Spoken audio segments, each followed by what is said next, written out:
People tell me I'm courageous. Maybe I am. I'll let you decide. But I never think about myself that way. I think about what the right thing to do is and what makes sense. And I leave it at that. I was taught that Jews hated me because I'm Muslim, and in turn, I was taught to hate them because they're Jews. That's pretty much what every child grows up thinking in the Arab world. I grew up in Bahrain. After graduating from university, I went to work in the education sector. I didn't think much about Israel at the time. Out of sight, out of mind. Then, when the Abraham Accords, a new partnership between Israel and the Gulf state, took shape, I began to take notice. This was interesting, I thought. We live in the same neighborhood. Israel is a thriving tech hub. It stands to reason that they might have products and technology that would benefit the Gulf economy.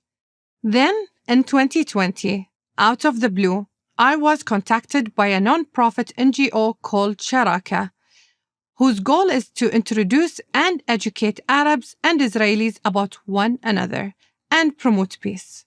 They asked if I wanted to visit Israel as a part of a Bahraini delegation connected to the Abraham Accords. I accepted. By this point, I was very curious. Who were these Israelis? I went all over Israel. I visited with Jews, of course, but also Arabs. I met with Christians, Druze, and Bedouins. I toured Jerusalem, Tel Aviv, and many holy sites, Jewish, Christian, and Muslim. What I discovered shocked me. These weren't horrible people. This wasn't a horrible country. It was a dynamic democracy. It was also incredibly diverse, different races, different ethnic backgrounds, different religions. From what I could tell, everybody seemed to get along. And the Israelis, I discovered, were very anxious to establish good relations with Bahrain. And for that matter, the rest of the Arab world. Furthermore, they treated me with generosity and respect, both as a committed Muslim and as a woman. They were genuinely curious about me, my personal story, my country, and what I thought about a whole host of issues. In short, they listened, and I listened to them. I decided that the future, my future, shouldn't be based on hatred. The future should be based on respect. I felt sure that if more Arabs knew what I now knew about Israel, this might be possible. I was so taken by this idea that I quit my job and went to work for the organization that brought me to Israel. As it turned out, my sudden career move came at a steep cost. In this, I was naive. I didn't anticipate the anger my new thinking would provoke. That I would be called a traitor, that people would be so mad at me. It threw me into a real depression. But I came out of it more convinced than ever that a better future was possible.